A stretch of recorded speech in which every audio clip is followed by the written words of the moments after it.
Hadir. Baru satu. Ola kelas mana, La?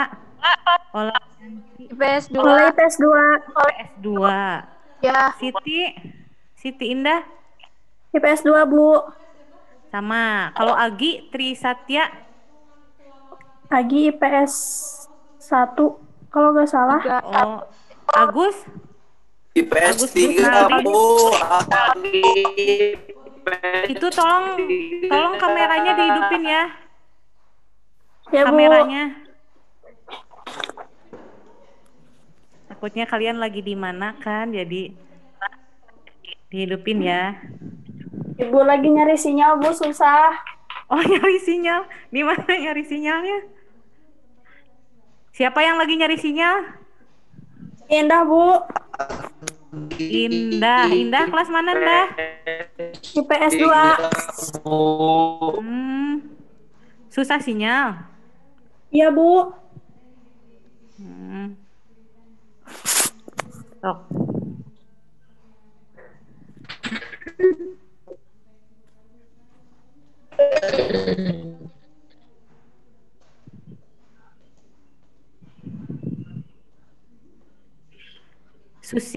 Susi kelas mana, Sus?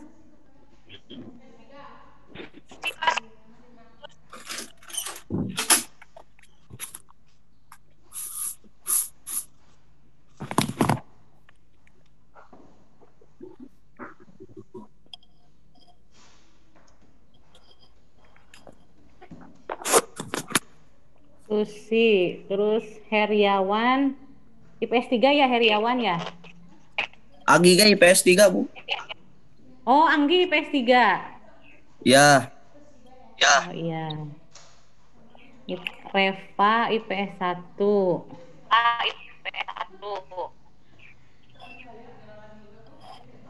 Ayo yang lainnya, tolong dikasih tahu temennya ya.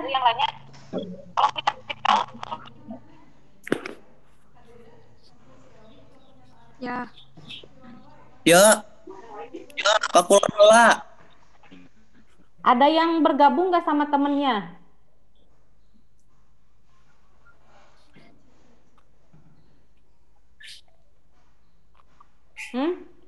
Ada yang bergabung? Nggak ada. Sendiri. Susi, Anggi IPS 3 ya, Anggi ya? IPS 2, Bu. Oh, IPS 2 Anggi. Iya. Agi, Bu, yang IPS 3 mah. Oh, Agi yang IPS. Oh, Agi yang IPS 3 ya? 3. Ya. Mana tuh yang lainnya, ini videonya nggak ada. Tolong dinyalain.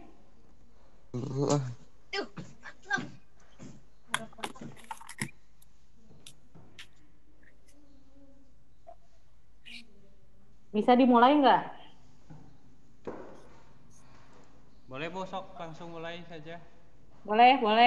Iya. Langsungnya. Bu.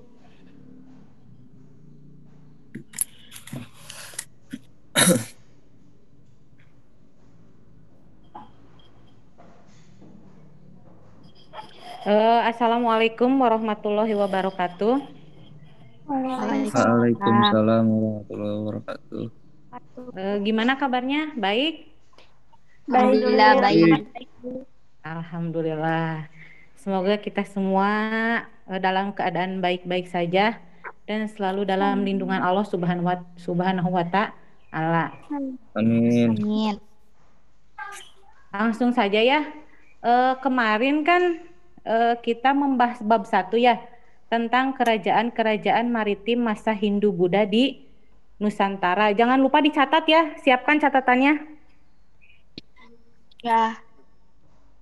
Nah, untuk sekarang kita akan membahas kesultanan maritim masa Islam di Nusantara. Jelas tidak ininya? Screen-nya? PPT-nya? Jelas. Nah, sebelum ke kesultanannya, Di sini Ibu akan membahas terlebih dahulu sejarah masuknya Islam di Indonesia. Ada yang tahu gimana sejarah masuknya Islam di Indonesia? Enggak. Enggak. Kak.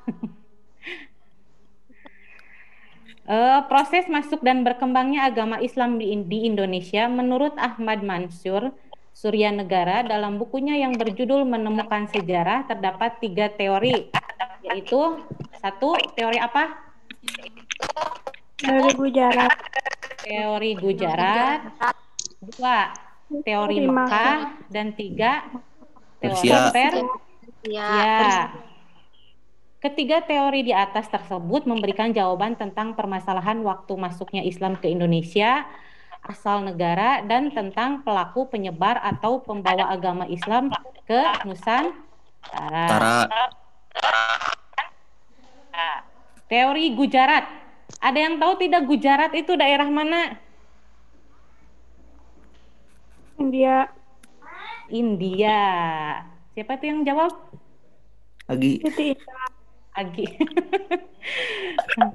Teori Gujarat. Teori Gujarat.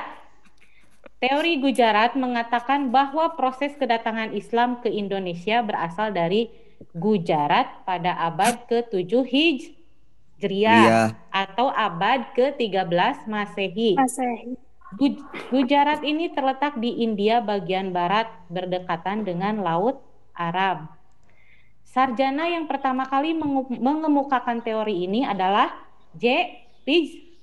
Navel dari Universitas Leiden, di mana di Belanda pada abad ke-19.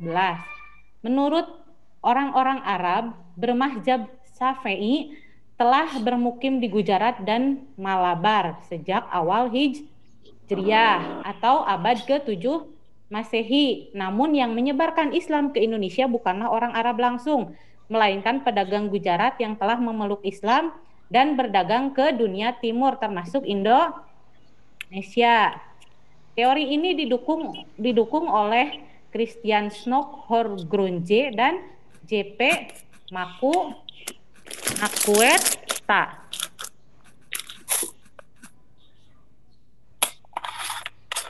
Menurut Christian Snokhorgrunje, menurutnya Islam telah lebih dulu berkembang di kota-kota pelabuhan anak benua India. Orang-orang Gujarat telah lebih awal membuka hubungan dagang dengan Indonesia dibanding dengan pedagang Arab.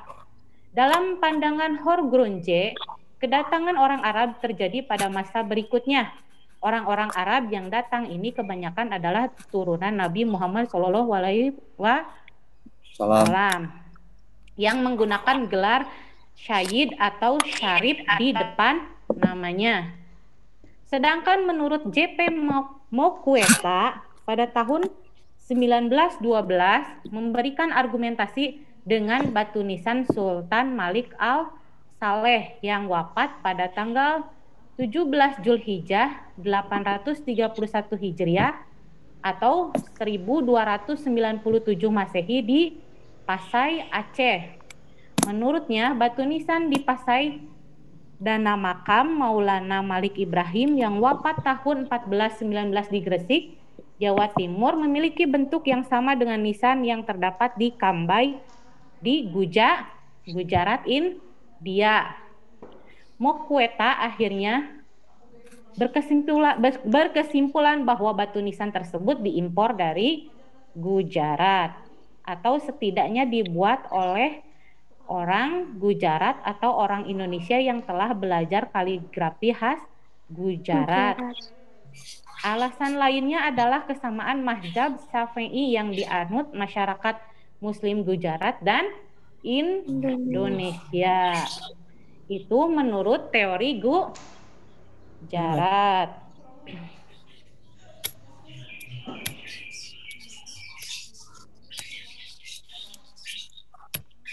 Yang selanjutnya teori Persia. Persia daerah mana Persia? Persia. Sekarang negara mana Persia? Negara Iran. Iran. Oh, Iran. Ya. Negara mana? Iran. Iran. Teori Persia. Teori Persia mengatakan bahwa proses kedatangan Islam ke Indonesia berasal dari daerah Persia atau Parsi atau sekarang dikenal sebagai negara Iran. Pencetus dari teori ini adalah Husein Jajadiningrat, sejarawan asal Banten. Dalam memberikan argumentasinya, Husein lebih menitik beratkan analisisnya pada kesamaan budaya dan tradisi yang berkembang antara masyarakat Parsi atau Persia atau Iran dan Indonesia. Tradisi dan budaya tersebut antara lain: 1. Tradisi merayakan 10 Muharram atau Asyura sebagai hari suci Syiah atas kematian Husain bin Ali, cucu Nabi Muhammad. Sekarang juga masih ada ya tradisi ini. Yang kedua, tradisi tabut di Pariaman, Sumatera Barat. Istilah tabut atau keranda diambil dari bahasa Arab yang ditranslasi melalui bahasa Parsi atau Persia atau Iran. Yang ketiga, ajaran mistik yang banyak kesamaan. Misalnya, antara ajaran Syekh Siti Jenar dari Jawa Tengah dengan ajaran Sufi Al-Halaj dari Persia, di mana keduanya mati dihukum oleh penguasa setempat karena ajarannya bertentang dengan ketauhidan Islam atau murtad dan membahayakan stabilitas politik dan sosial. Yang keempat, kesamaan seni kaligrafi pahat pada batu-batu nisan yang dipakai di kuburan Islam awal di Indonesia.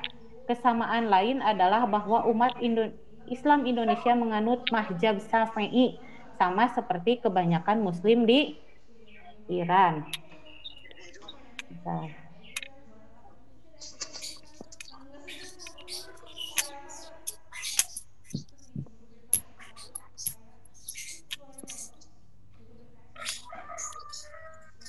Terus yang ketiga, teori Mekkah.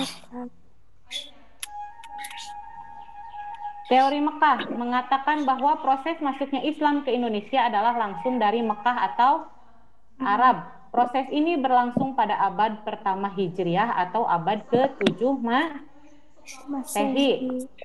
Tokoh teori ini adalah Haji Abdul Karim Amrullah atau Hamka, salah satu ulama sekaligus sastrawan Indonesia. Hamka mengemukakan pendapatnya ini pada tahun 1958 saat orasi pada Disnatalis Perguruan Tinggi Islam Negeri atau PTIN di Yogyakarta. Ia menolak seluruh anggapan para sarjana barat yang mengemukakan bahwa Islam datang ke Indonesia tidak langsung dari Arab. Bentar.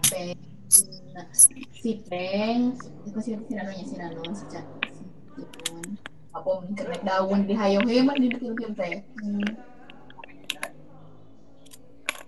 Bahwa argumentasi tersebut yang dijadikan bahan rujukan Hamka adalah sumber lokal Indonesia dan sumber Arab. Dalam pandangan Hamka, jalur perdagangan antara Indonesia dengan Arab telah berlangsung jauh sebelum Tarik Masehi. Menurutnya, motivasi awal kedatangan orang Arab tidak dilandasi oleh nilai-nilai ekonomi, melainkan didorong oleh motivasi spirit penyebaran agama Islam.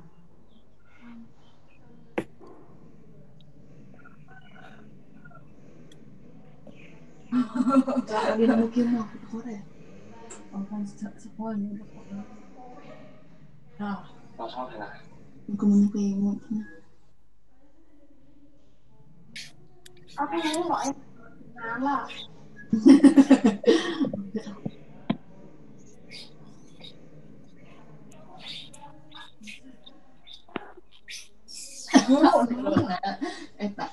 Eta blacklist.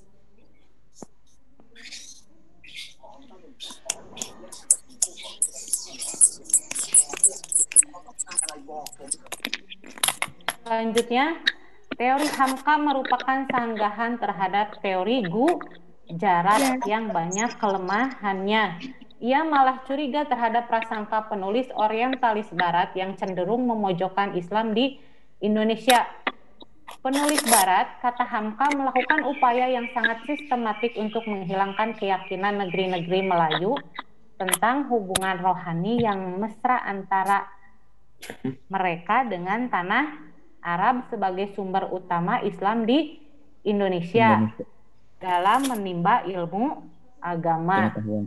Menurut Hamka, orang-orang Islam di Indonesia mendapatkan Islam dari orang-orang pertama atau orang Arab, bukan hanya sekedar perdagangan. Pandangan Hamka ini hampir sama dengan teori Sufi yang diangkat oleh A.H. Jones yang mengatakan bahwa para musafirlah atau pengembara yang telah melakukan Islamisasi awal di Indonesia.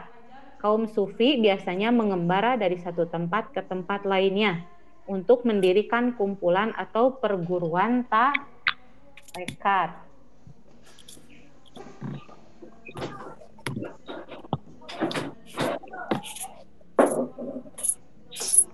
Ada yang ditanyakan sampai sini?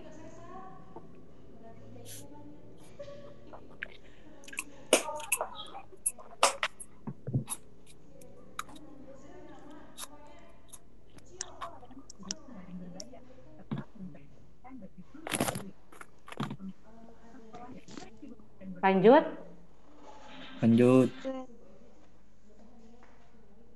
Yang subbab kedua yaitu perkembangan Islam di Indonesia.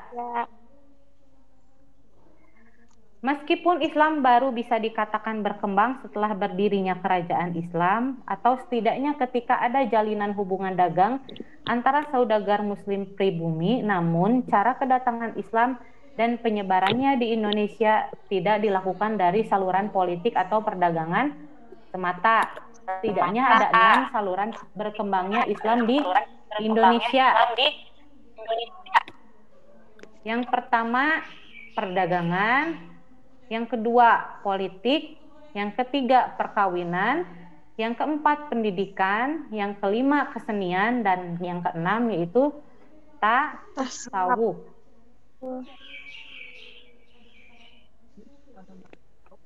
Cok, boleh bisa mau dicatat dulu.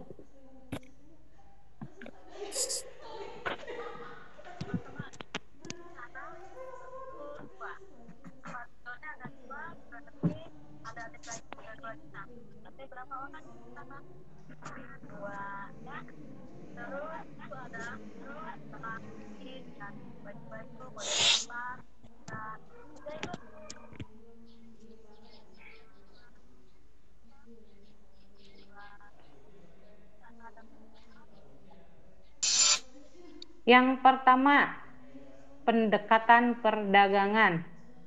Para pedagang Islam dari Gujarat, Persia, dan Arab tinggal selama berbulan-bulan di Malaka dan pelabuhan-pelabuhan di Indonesia. Mereka menunggu angin musim yang baik untuk kembali berlayar. Maka terjadilah interaksi atau pergaulan antara para pedagang tersebut dengan raja-raja, para bangsawan, dan masyarakat setempat. Kesempatan ini digunakan oleh para pedagang untuk menyebarkan agama Islam. Itu dari sisi pendekatan perdagangan. Jadi selain mereka berdagang, ya, dari Gujarat, dari Persia, dan Arab, mereka juga menyebarkan agama Islam. Pendekatan politik. Masuknya Islam melalui saluran ini dapat terlihat ketika Samudra Pasai menjadi kerajaan. Banyak sekali penduduk yang memeluk agama Islam. Ini untuk kerajaan-kerajaan Islam ya, nanti di sesi selanjutnya Ibu jelaskan, berarti minggu depannya lagi ya.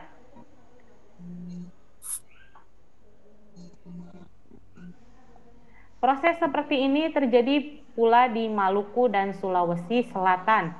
Kebanyakan rakyat masuk Islam setelah raja mereka memeluk Islam terlebih dahulu. Pengaruh politik raja sangat membantu tersebarnya Islam di daerah ini. Dari sini dapat dikatakan pula bahwa kemenangan kerajaan Islam secara politis banyak menarik penduduk kerajaan yang bukan Muslim untuk memeluk agama Islam.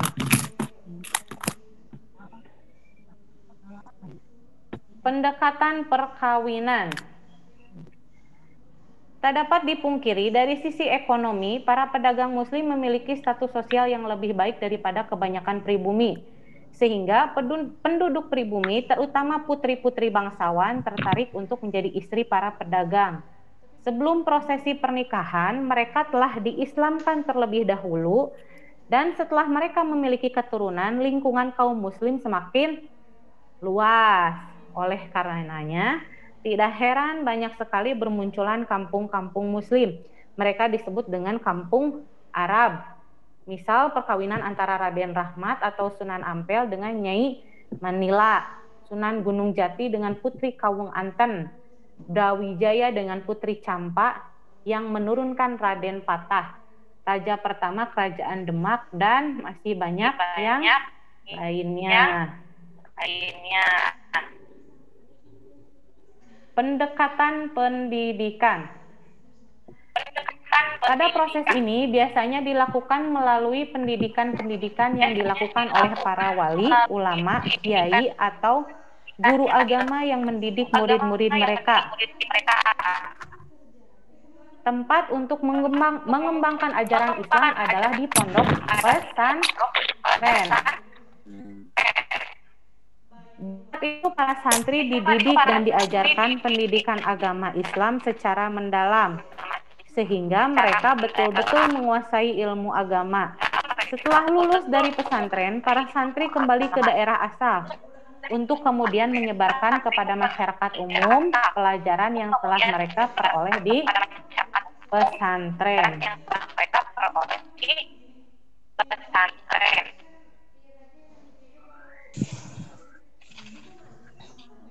Yang selanjutnya, pendekatan kesenian. Kesenian merupakan wahana untuk berdakwah. Pada proses ini yang terkenal menggunakan adalah para wali yang menyebarkan agama Islam di Jawa. Sunan Kalijaga, penyebar Islam di daerah Jawa Tengah, adalah sosok yang sangat mahir dalam memainkan wayang. Cerita wayang yang dimainkan berasal dari cerita Ramayana dan Mahabharata.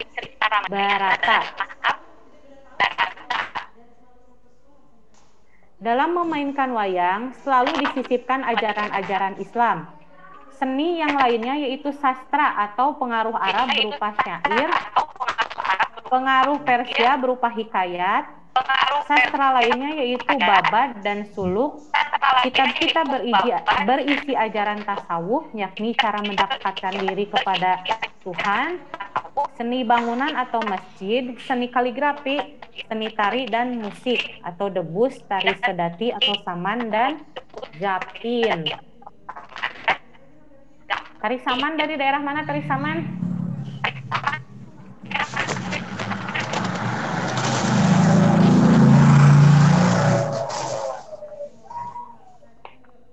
Selanjutnya, pendekatan tasawuf.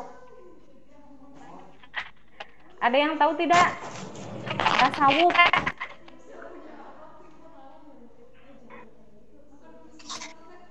Halo. Tasawuf, ada yang tahu?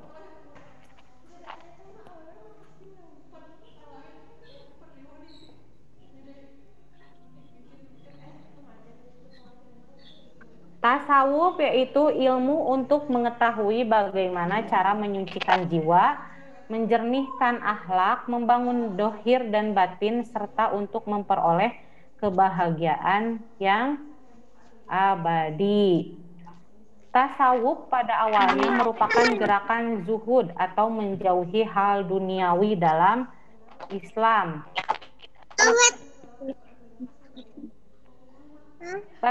Tasawuf juga merupakan bagian ajaran dari agama Islam. Para tokoh tasawuf ini biasanya memiliki keahlian khusus sehingga dapat menarik penduduk untuk memeluk ajaran Islam. Keahlian tersebut biasanya termanifestasi dalam bentuk penyembuhan bagi orang-orang yang terkena penyakit lalu disembuhkan. Ada juga yang termanifestasi sebagai kekuatan-kekuatan magic yang memang sudah sangat akrab dengan penduduk pribumi saat gitu.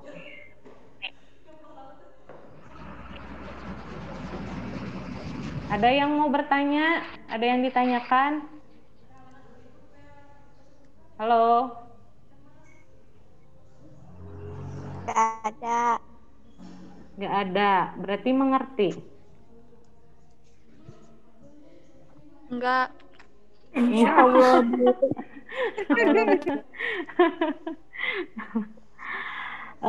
Kalau untuk sejarah, nanti bisa dibaca-baca lagi ya. Nanti Ibu share PPT-nya, jadi bisa dipelajari. Soalnya kalau misalkan sejarah dijelaskan secara sepintas, pasti kurang pemahaman sih. Jadi kalau sejarah mah harus banyak baca. Di sini pada pinjam buku paket tuh? Pinjam, Bu. Siapa yang pinjam? Siti Indah. Siti Indah. Siapa lagi? Mana ya teh kameranan hari para reman? Isin, Bu. Isin kusah. Izin, Bu. Izin, Bu. Areraeun, Bu. Di sini kan Areraeun, bisa Bu. di ya, yang pinjem buku ada bab 2 ya, tentang tadi Kesultanan Maritim masa Islam di Nusantara. Selain dari buku juga kalian juga bisa mencari referensi, bisa dari internet, tapi dari sumber yang terpercaya ya. Misalkan Ya, kurang nih sumbernya dari buku paket, bisa dari internet. Jangan lupa tadi dicatat. Dari Ibu nggak ada tugas ya? Minggu kemarin nggak ada tugas? Nggak ada. Mau ada Sekarang tugas nggak ada minggu lagi ya, sekarang? Bu. Nggak mau, Bu. Hah? Bu pengen sekolah. Mau, Bu. Minggu depan ya, Bu. Minggu. Iya, Bu. Banyak tugas belum nulis. Halo. Makanya dituntut gara ulah disekaligus-keun ngerjakan tugas teh. Iya, Bu. Bu pengen sekolah, Bu. Pengen sekolah sama Ibu juga Bonus pengen ya, Bu. sekolah. Sekarang mah bonus. Gimana tuh? Makanya kita berdoa ya. Ya, Mudah-mudahan curhat wae lah. pandemi ini atau COVID ini segera berakhir ya, supaya kita bisa sekolah Amin. seperti sedia kala. Amin. Amin, Bu. Amin, Bu. Sony kelas mana Sony? Pembuangan, Bu. PS2. Sony kelas. Pas Gak IPS dianggap berapa, Sony mah, Bu. IPS PS2, 2. Bu. Ya. Telat soalnya masuknya. Anjir, Gak apa-apa masuknya, ya, Bu. yang penting bisa partisipasi Ikutan ya. kan? Kalau ketinggalan nanti Ibu bisa share PPT-nya. Tanyakan ke temennya tadi membahas apa saja. Absensinya Ya. Bu itu udah di-share di Oh, absensinya udah di-share ya? Tolong diisi. Ya, Bu. Ya, Bu. Mungkin cukup sekian materi dari Ibu. Beres. Sampai bertemu lagi minggu depan. Minggu depannya lagi. Gak ada tugas ya, Bu ya? Untuk sejarah nggak ada ya. Cuman yang tadi direkom ya. Untuk Ya, Bu. yang tadi direkom ya untuk pegangan kalian belajar di rumah. Ya, kalau tadi yang tadi kurang materinya, yang pinjem buku bisa lihat di buku paket yang ini. Pinjemnya yang ini bukan? Bukan. Yang mana? Iya, salah. Yang